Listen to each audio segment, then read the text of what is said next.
Faculty, distinguished guests, and the 2013 graduating class of the University of Chicago Harris School of Public Policy.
All family and friends, it's my true pleasure to present to you the Chicago Harris Spring 2013 graduating class.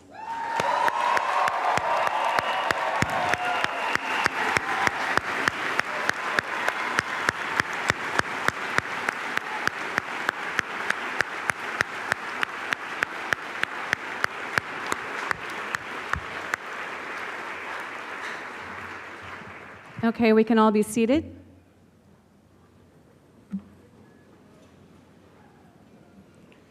Well, all I can say is, you did it.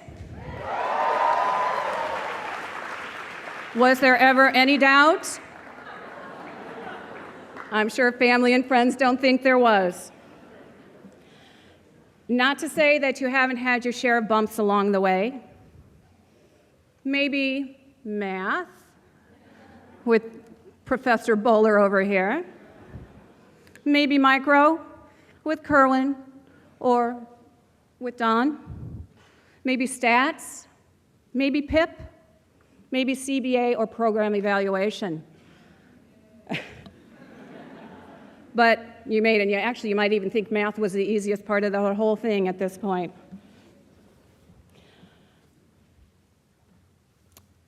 But you did make it, and perhaps life intervened in the way, but you found the strength and determination to persevere. Please don't ever forget that determination, and please don't ever lose the passion that you brought with you when you came to Harris. So now, as a continuation of today's convocation ceremony, we are here to award diplomas and to our graduates. But first, as is the Harris tradition, a Harris alumni is invited to speak to our newly minted alumni. We are pleased that Elizabeth Swanson has agreed to be our spring 2013 alumni speaker. Elizabeth's biography can be found in the hooding booklet that everybody has. Here are just some key points. Elizabeth has devoted her career to youth development and education reform. Since receiving her MPP in 2002, she has served as director of the Chicago Public School Office of Extended Learning Opportunities. She then led the Chicago Public Schools Office of Management and Budget under CEO Arnie Duncan.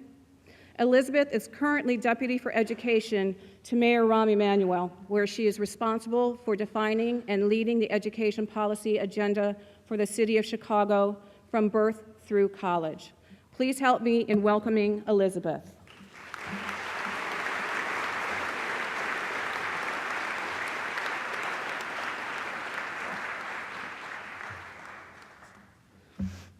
Thank you, Kathy. Thank you to the dean and faculty for inviting me to be here today. And congratulations, Harris School Class of 2013. It's such an honor to be with you. Ever since Steve Jobs gave his commencement address at Stanford, it seems every graduate is told much the same. Live your passions and never, ever settle. So I know what you're thinking. Did we really have to settle from someone from City Hall? You know, your speaker's from City Hall, and if it had to be from City Hall, it couldn't have been the mayor. It's true, hearing how the mayor lost a finger but gained a few life lessons makes for a great commencement speech, and I've heard it many times. But as one graduate of the Harris School to another, let's make a pact. Let's not refer to me as being settling. It's more like theory of second best option, right? There's no Pareto efficiency in the commencement speaker marketplace. You're stuck with me, second best. Which leads me to my first lesson. Never use phrases like Pareto efficiency in your career. Ever. At least don't use terms like that if you actually want to explain policy, successfully change policy, have people understand you. I don't think I've actually said the words prisoner's dilemma since I left here, except I do see it employed in my home with my 3 kids and my husband daily. But so if there's one lesson you remember from your graduation day, let it be this: keep the policy terms you learned here to yourself from this day forward. I've learned that lesson and many other lessons in education policy, the field I studied at Harris, and where I've spent my whole career. But no matter what field of policy you pursue, whether it's health policy, environmental policy, foreign policy, many of the same lessons apply. Every policy field is different, but each requires convincing people without a policy background to share your view. Your insights and analysis will only be as strong as your ability to communicate them and bring others on board to support and implement them. Before coming to the Harris School, I had worked across the education spectrum. I'd worked for local nonprofits, state agencies, federal agencies. But I knew I needed to develop the quantitative skills to take those experiences further, explain them, understand them more deeply, and ultimately improve education policy. And I could not have been better served from what I learned here at the Harris School. If you can dig deeply into the numbers behind policies and explain them, your skills will always be in demand. But developing the right policy requires more than just running the numbers. Understanding the numbers and the figures means little without knowing about the people they represent and impact. Ultimately, policy is always about people and the communities they represent. So no matter how smart the policymaker, smart policy depends on understanding people and how policy will impact them. What is so powerful about working in policy is that forces you every day to think more broadly than yourself.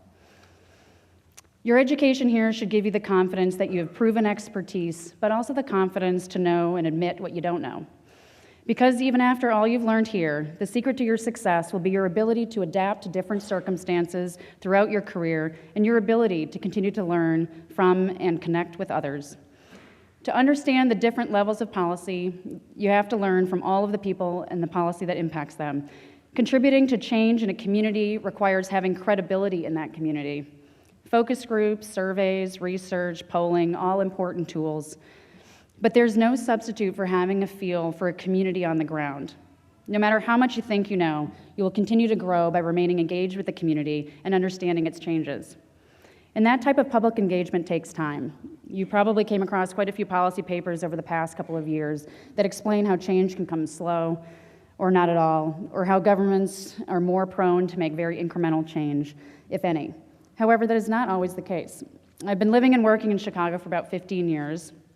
I've worked with a large bureaucracy that defined incremental change. But spending the last 2 years with Mayor Emanuel, I've worked with a leader that challenges that notion of incremental change every day. And I'm utterly exhausted from it.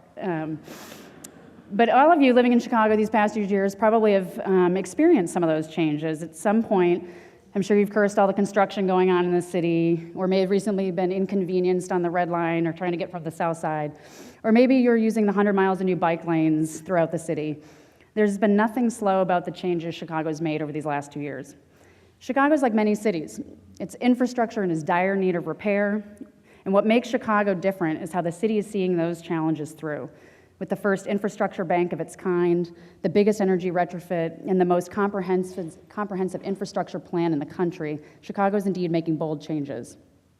But the infrastructure of our education system, I would argue, is the pathway from cradle to career is really the most important foundation that Chicago is strengthening right now. And our approach to education policy has been far from incremental. As a result, some policy changes have been fairly controversial.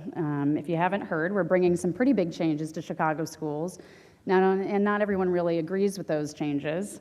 In fact, some people have been quite vocal the past 2 years about their opposition, as in 20,000 people stormed the loop, shut it down kind of opposition and then vocal. If anyone thinks that policy work is dull or that it no longer creates passionate debate, they haven't been paying attention to education reform in Chicago. Education policy and reforms can be incredibly complex, dealing with the intersection of teaching and learning, poverty, health and human services, safety, organizational structures, management structures, and of course the debate on how one attempts to evaluate all of that. But we have spent the past 2 years concentrating on some very simple but bold policies that will fundamentally change education in Chicago from this day forward. I'd just like to share 2 brief examples. For years, Chicago's students had the shortest school day and school year among any major city in the country. The mayor could have tried to address that with very incremental change, and in fact, the administrations beforehand and administrations I was involved in actually tried to do that to no avail. But when having the shortest school day in the country shortchanges the child's future, we just couldn't wait and we couldn't have incremental change. The changes we brought with the longer day and year have been bold, but from a policy standpoint, they're not overly complex. When students spend more time in front of a quality teacher, they have greater success. That actual policy on student learning time was very simple, but the policy, and perhaps more importantly, the communication and people work behind that policy prior to making this major policy change was critical. We had to change state law about 2 years in advance, which is no small feat in Illinois and Springfield. We held hundreds of community meetings. We established a governance structure and an advisory board that included all stakeholders in the city. We learned from national research, partners around the country. We asked school-based teams to help us develop the policy from the ground up, the people actually in the classrooms and running the schools. And even with all that work, implementing that policy wasn't pretty. Rather than focus on what our students have gained, most of the media focused on all the challenges, which regrettably involved a teacher's strike. However, we now have parents, principals, and teachers embracing that change, making the most of it. And because of the longer school day, a child entering kindergarten next year in Chicago will have nearly 2.5 more years of schooling and education once they graduate high school. We will finally be on par with the rest of the country, and for a child, that is just a life-altering change and a life-altering policy. We recently focused on resolving another fundamental shortcoming in our school system. Year after year, Chicago saw the school-age population decrease. It shrunk from certain neighborhoods specifically, and at the same time, our fiscal conditions were getting worse and made budget choices more difficult. The demographic and fiscal realities grew more dangerous, and so did the lack of a solution. So finally, after years of trying to make changes on the margins, we are delivering a dramatically different way forward. We know that when we have schools with strong principals, they hire the strongest teachers, and those produce the strongest result for our students. So to respond to demographic shifts and difficult budget realities, moving students to stronger schools just made sense. And this fall, that is what we're doing. We're moving 13,000 children in this system, students to higher performing schools right away. Making these changes also involves the difficult process of closing 50 schools in the city. We understand those changes will come with some real difficulties for some communities in the short term, but the long-term consequences of keeping students in a half-empty, under-resourced building are far worse.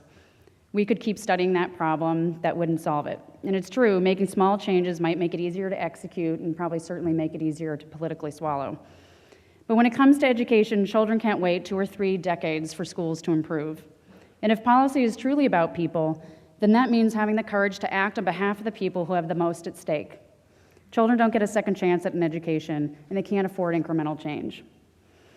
There will always be established interests resisting change, but here parents are already voting with their feet, moving forward. Already we have more than 82% of students from closing schools registered in the new schools, and parents are embracing that change and wanting their children to be in a better option. Not everyone is happy with the change we're introducing, but the people that matter most are really embracing it.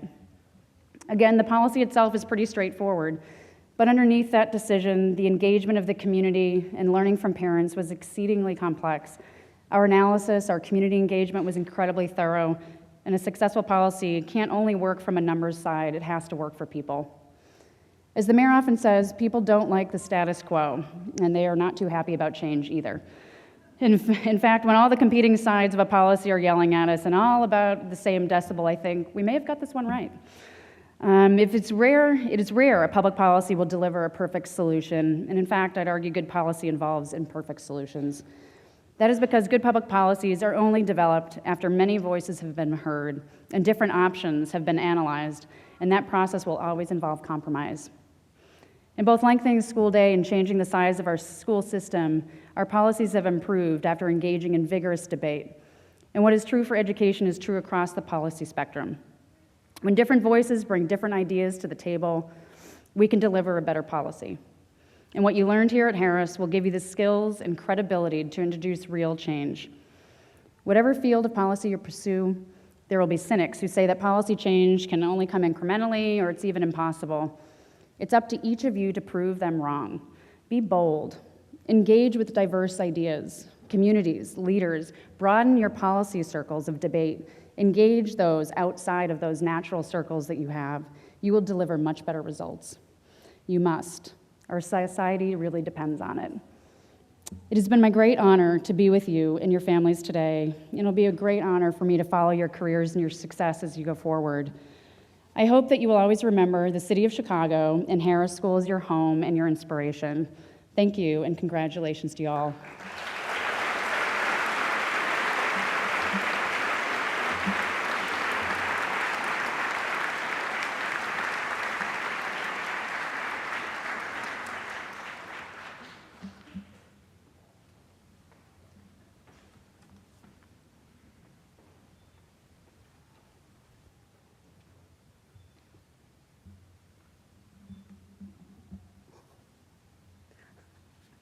Okay, we will now get on with the awarding of the diplomas and the hooding.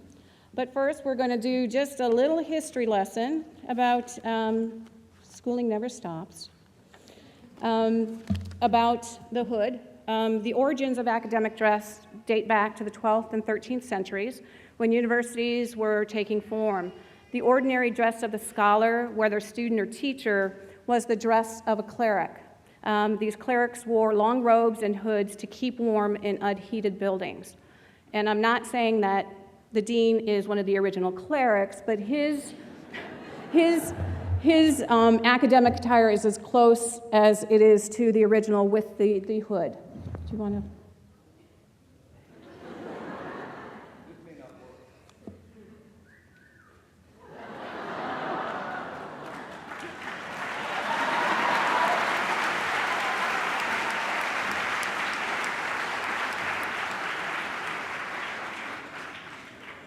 So the hood, as you know, this is one of the PhD hoods. It differs slightly from the MPP. The band is wider, showing more years of education. The color is a bit different. The inside always represents the institution from which you received the hood. So I think that might be enough. There's something about the length, and there's some other things, but I think that's enough for now. So if we want to go ahead and get up and start getting ready for the hooding.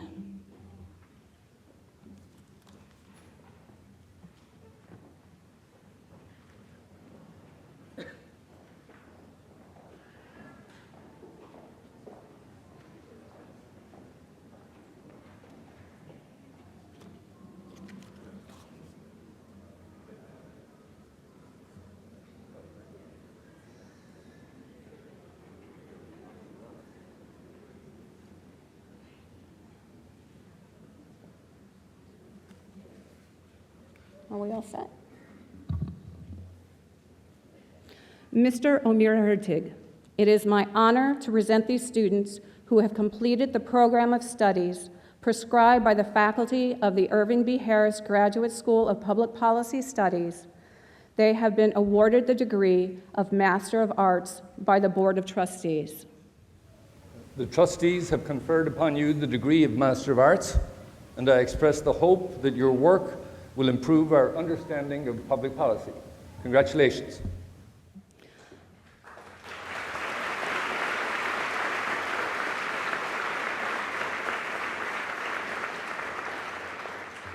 Lisa Patricia Christensen Gee. John Joseph Corrigan IV.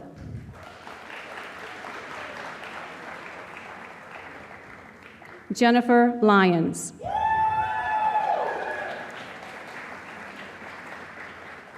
Diane Chen Nimchuk.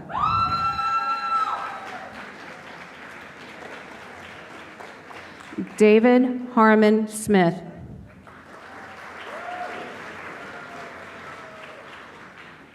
Hei Sun Yoon.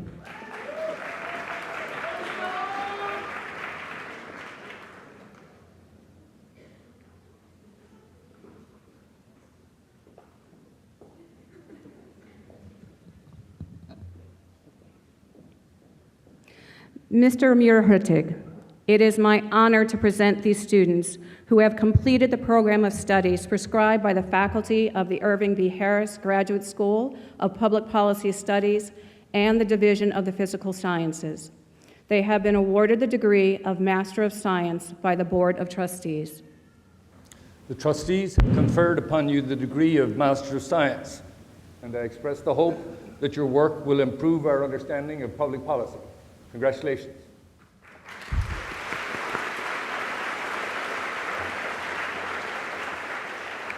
Alexander Charles Fidel.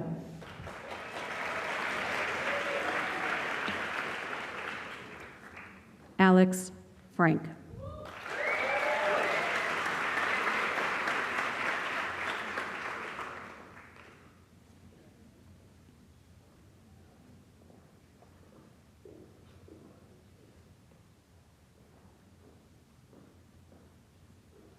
Mr. Omir Hertig, it is my honor to present these students who have completed the program of studies prescribed by the faculty of the Irving B. Harris Graduate School of Public Policy Studies.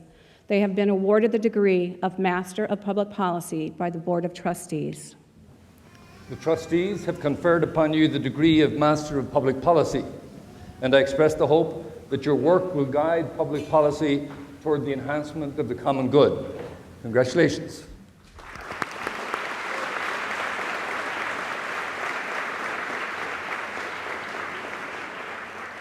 Ana Aguilera de Llano.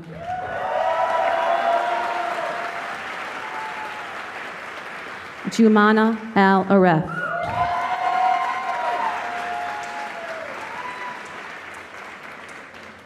Princess Allen.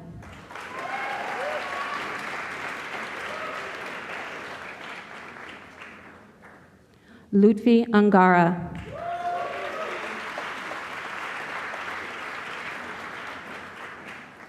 Bokhar Abdul-Yabah.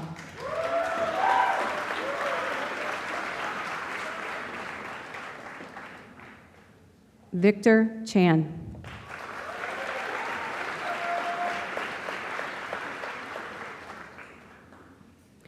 Jennifer Lee Chan.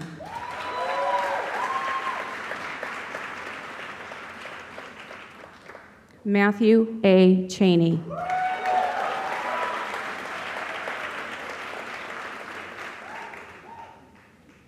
Jing Chen.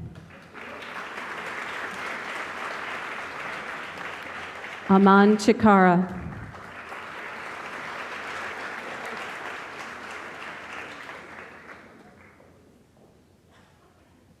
Isaac Chung.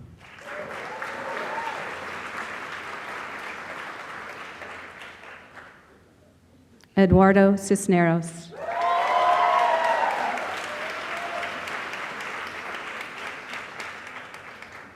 Natasha Erin Collins.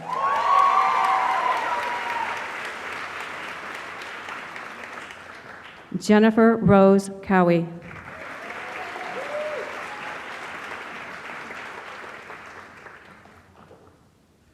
Bradley Crawford.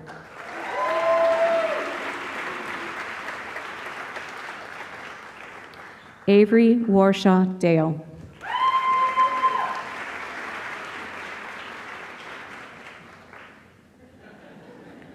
Saskia Deyenja.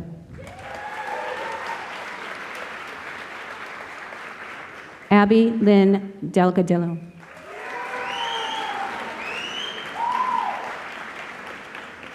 Hiroyuki Igami.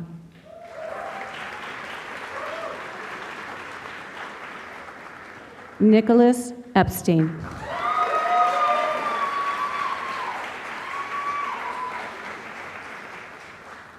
Elk Estrella.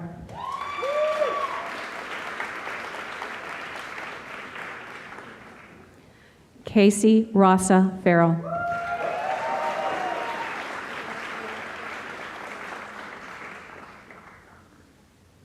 Alejandro Fernandez Sanabria.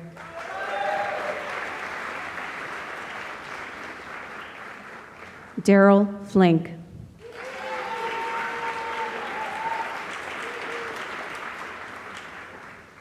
Jill L. Frankie.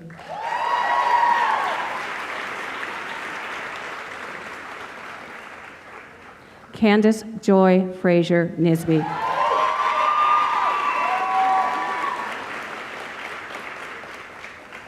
Jasmine Fryer.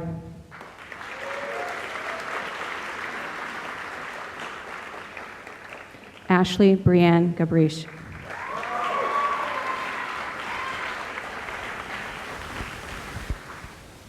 Carolina Garazar Gomez.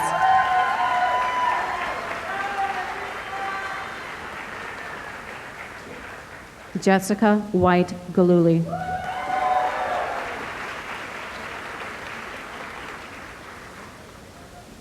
Janine Gibbons Belsley.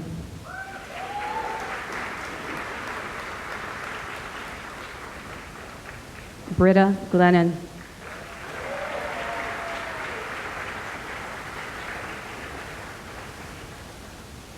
Bingju Gong.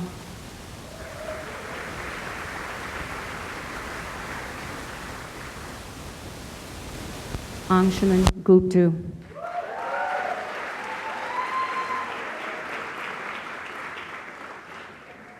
Holly Guzman.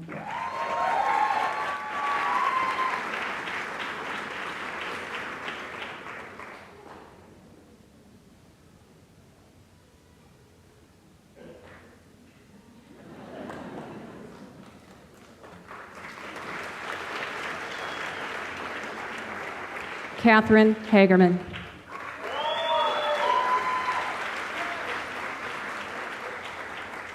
Gunnar Hamlin.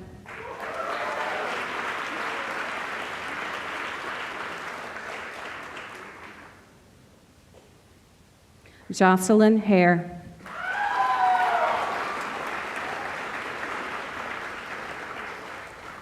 Navika Harshe.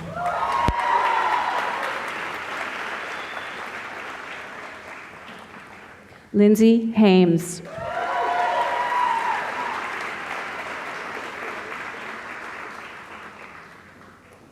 Tasha Ann Heidenrich.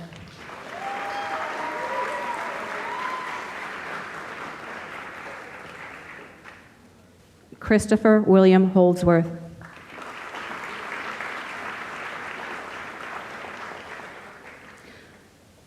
Jamie Wan Wen Huang.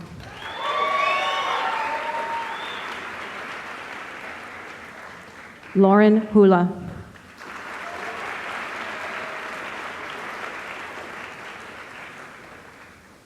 Song Yong Jang.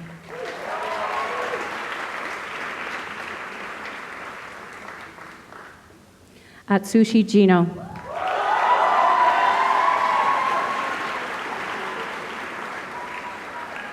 Yong Kwang Kim.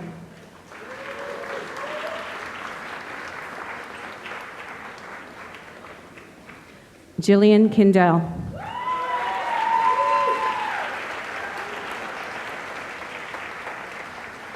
Angela Klipp.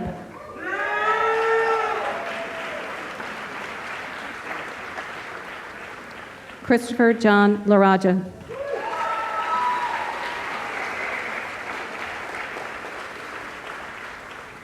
David Levine.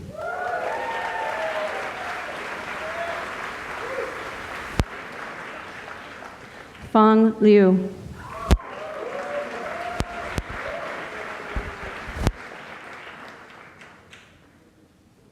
Chi Liu.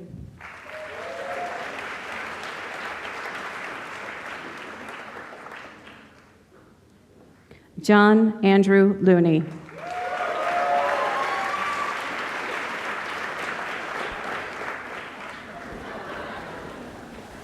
Fanny Y. Lopez.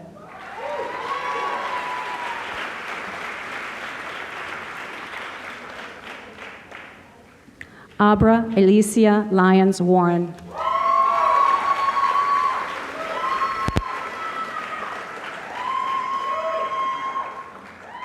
Abigail Mackenzie Curl.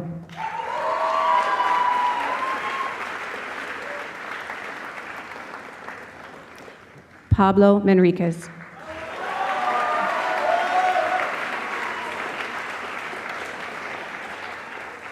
Francis Peter Manzo IV.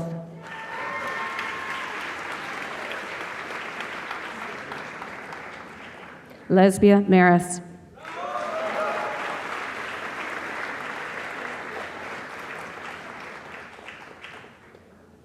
J. Edwin Martinez.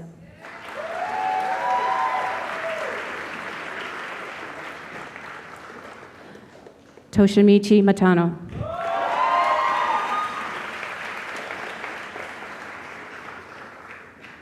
Peter Joseph McCormick.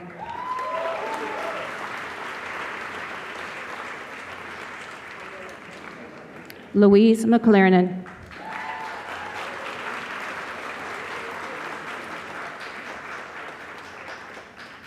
Shakar Martel.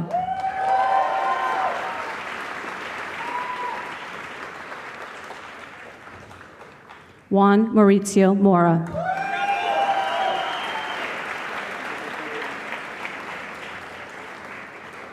Santiago Munoz Trujillo.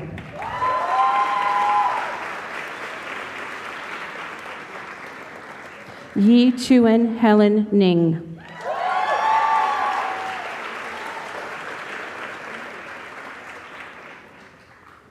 Claire E. O'Hanlon.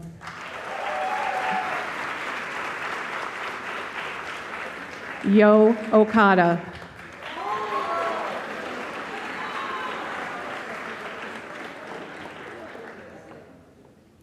Valentina Olivera Lara.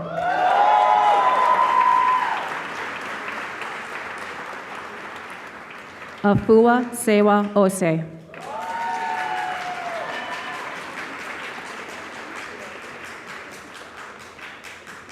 Laura Pabon.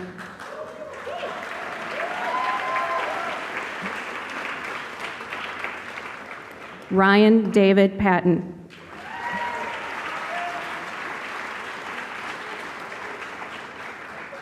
Federico Pelayo.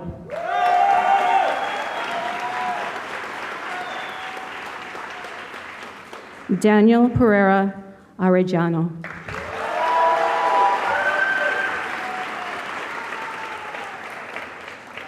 Leah Cunningham Powell.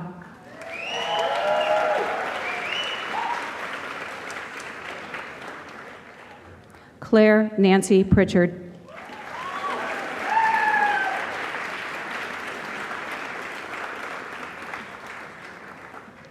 Nakarin Prompat.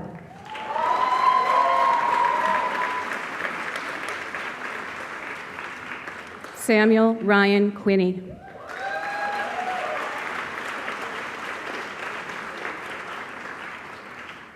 Michael Anthony Reddy.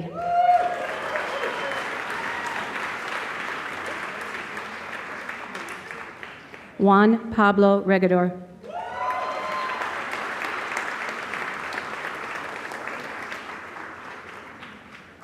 Jacob Lepi Roche.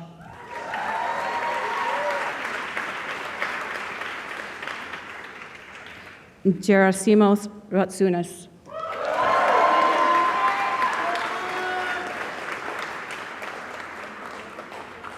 Emily Page Rowe.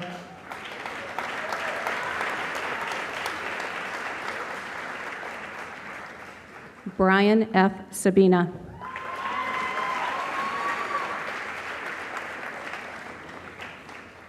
Kelly Suzanne Salisbury.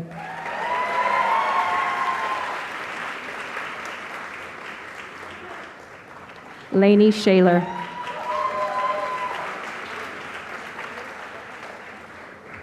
Michael Anthony.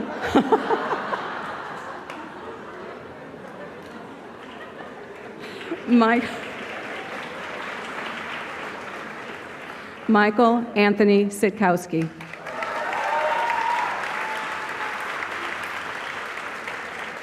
Erica Scatfold.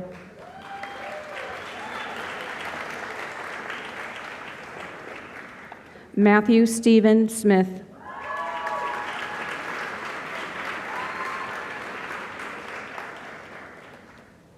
Yingsha Song.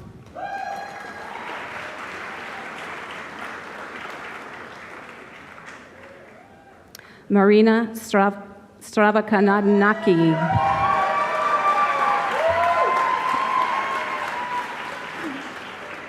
Matthew Lawrence Stedel.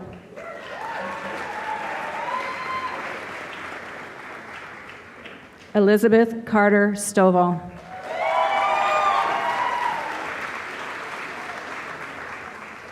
Brandon Timothy Strawn.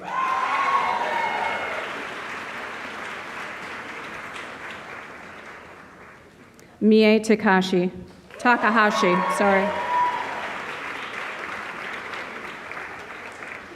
Fei Tang.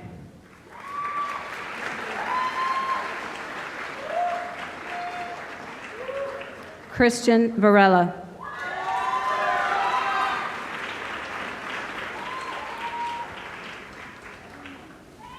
Dan Wan.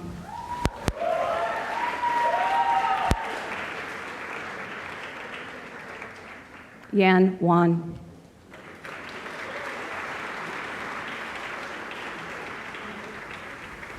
Nicole Wegner.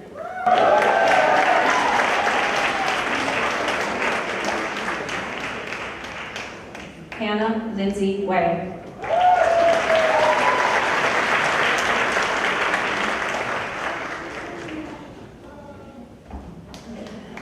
David Matthew Weldes.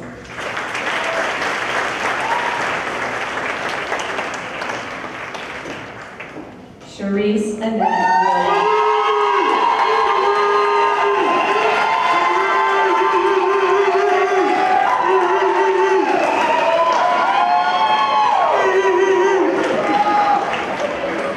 Nathaniel Wilson.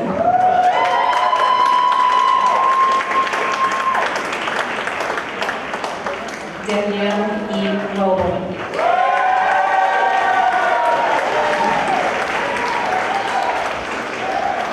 Hugh Wu.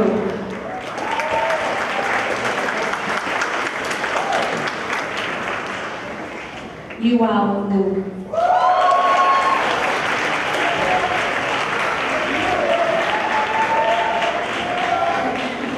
Catherine Shao.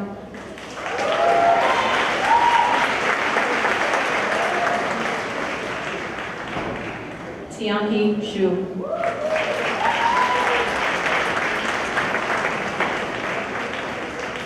Zokai Xu.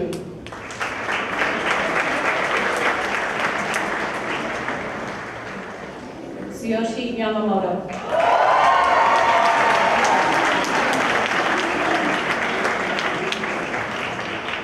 Sheldon Young.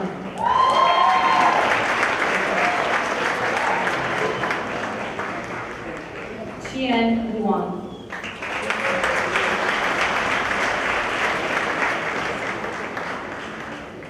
Yu Song.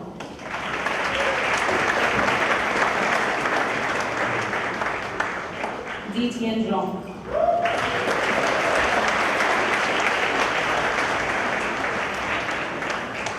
Meng Zhang.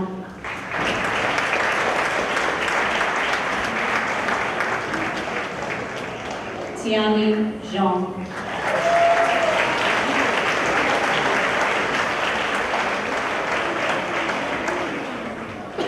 Yuan Zhou.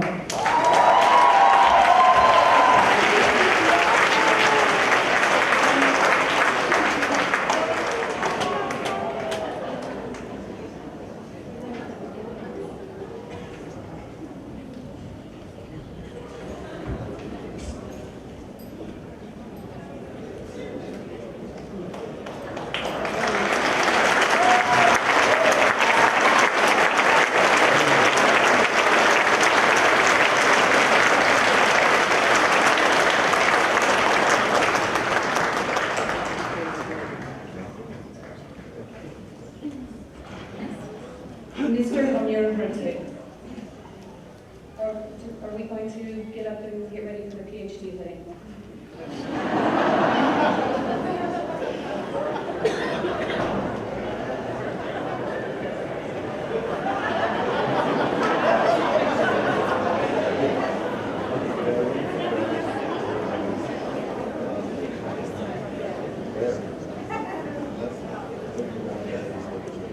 Mr. Amir Hurtig, the students I now present have attained scholarly distinction in advanced studies and have prepared a dissertation which contributes to knowledge in a particular field of research. On behalf of the faculty of the Irving B. Harris Graduate School of Public Policy Studies, I have the honor to present the recipients of the degree of Doctor of Philosophy as conferred by the Board of Trustees. Trustees have conferred upon you the degree of Doctor of Philosophy, and I welcome you to this ancient and honorable company of scholars. Congratulations.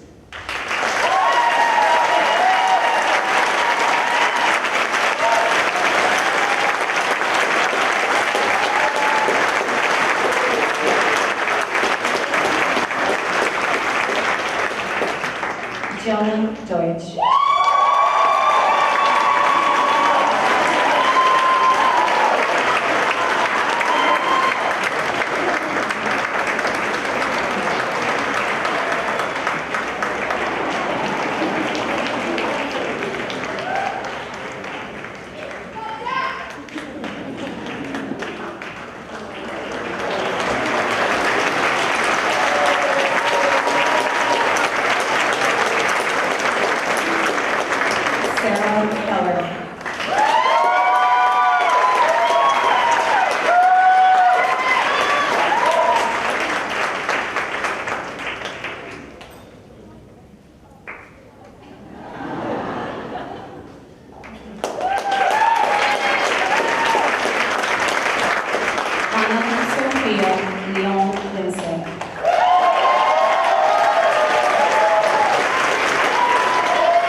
Triana.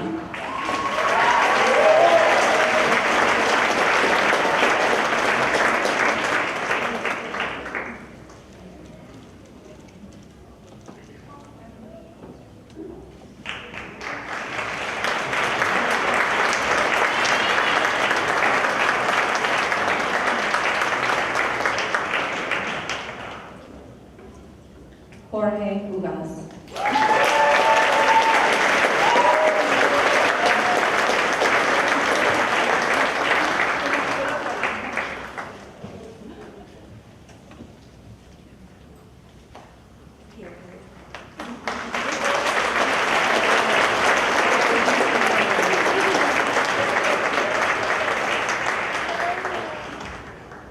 Felicity and Fabulous.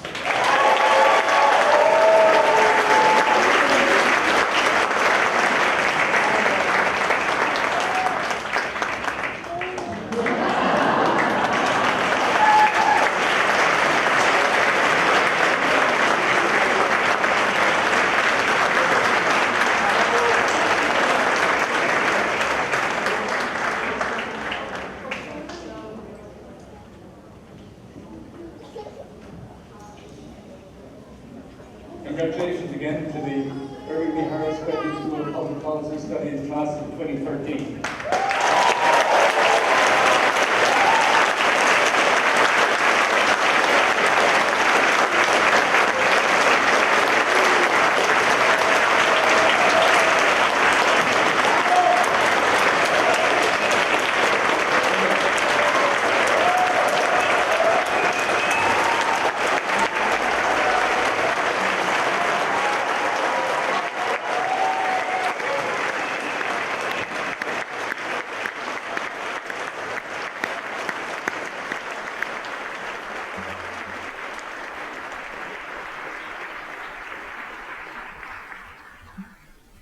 I'd also like to welcome your family and your friends. Indeed, I'd like to welcome all of you, our graduates, your families, and your friends to the Harris School family. So we've spent a couple of years, in some cases far more than a couple of years together. Some of it good, some of it bad, just like a regular family, but just like a regular family, you're now part of the family, and escape is not an option. So one of the things that has struck me over the 15 years or so that I've been at Chicago Harris is that there's a defining characteristic of all our students. There are many specific characteristics that individual students have. Some are extraordinarily smart, some are extraordinarily athletic, some are extraordinarily handsome. But that's not the common thread that runs through the whole class.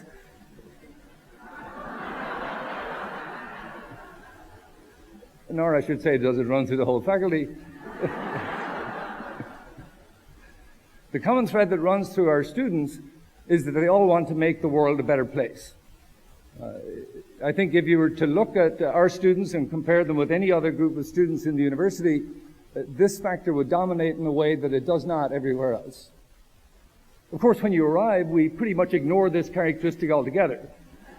And we force you to learn statistics and microeconomics and political science, game theory. Some of you will have experienced at least a tiny smidgen of game theory during your time here, none of which seems really geared to help you to change the world. And the reason that we provide you with what seems a very harsh and unforgiving quantitative environment in the beginning is that when you go out into the world, having this preparation and therefore being able to look at the world in a somewhat different and more informed way seems to us to give you a better preparation for what you would like to do and what we would like you to do. So as a professional school, our ambition is to train you so that you can go out and do things that we do not do.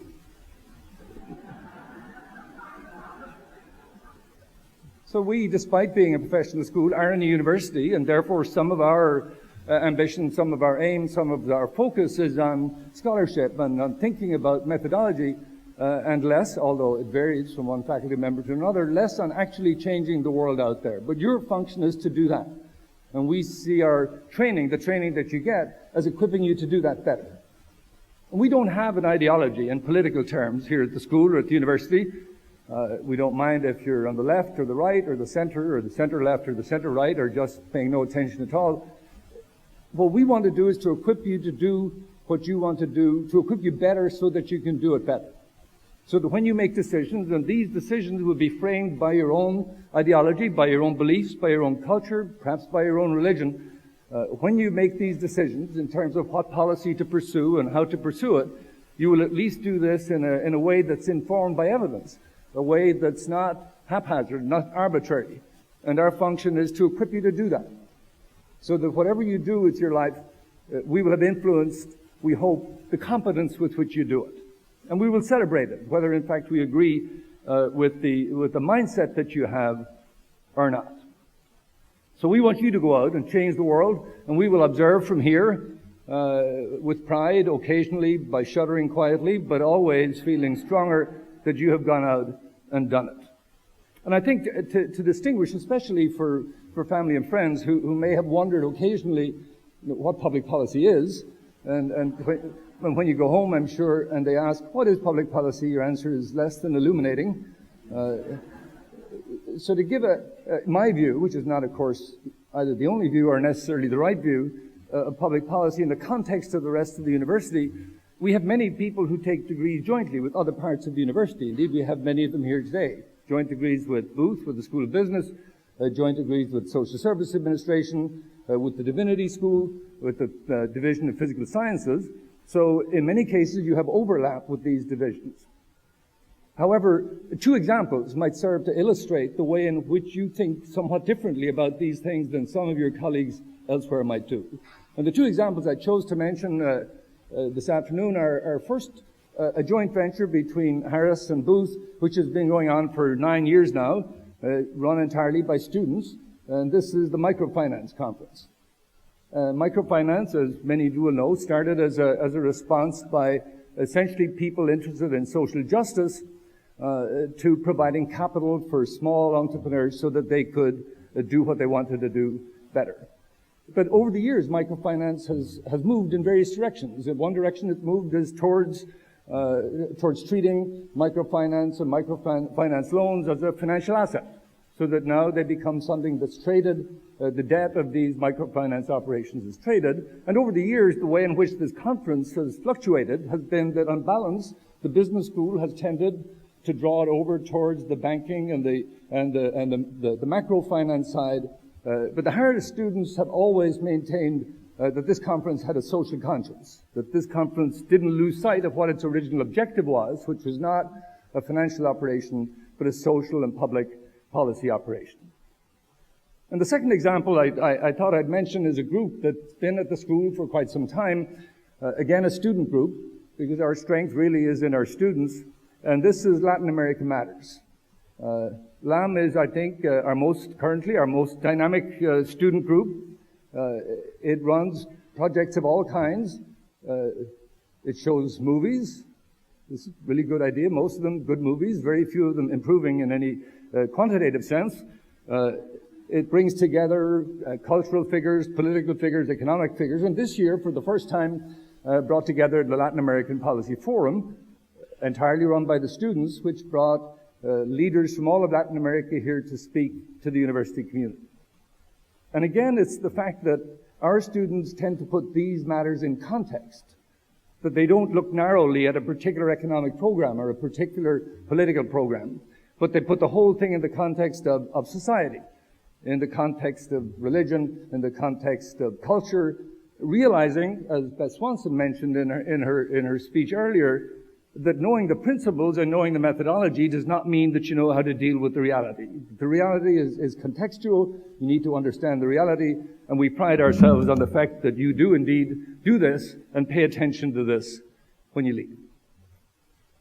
And this brings me to perhaps the only non-triumphal part of what I have to say. For a teacher here or anywhere else, to see students graduate is a bittersweet experience. So on the one hand, we're delighted to see you leave here better than you were when you came, better informed, more highly motivated, ready to push forward the legacy of the University of Chicago and the Harris School of Public Policy. But on the other hand, we'll miss you. You know, we got used to you, we kind of liked you. at least some of the time. But we realize that in order for you to do what we trained you to do, you have to leave. But the leaving itself is a separation that causes some moderate pain to those of us who teach you, and makes today an event not just triumphal, but also something that moves us towards a sense of loss, while realizing that it's necessary for you to accomplish what it is you want to do and we want you to do. So you are now part of the Chicago Harris community. And you're always going to be part of the Chicago Harris community. Whatever you do and whatever we do, that's not going to change. So I'd like to congratulate you on that and wish you all the best, not just for the rest of your lives, but for the afternoon. Thank you.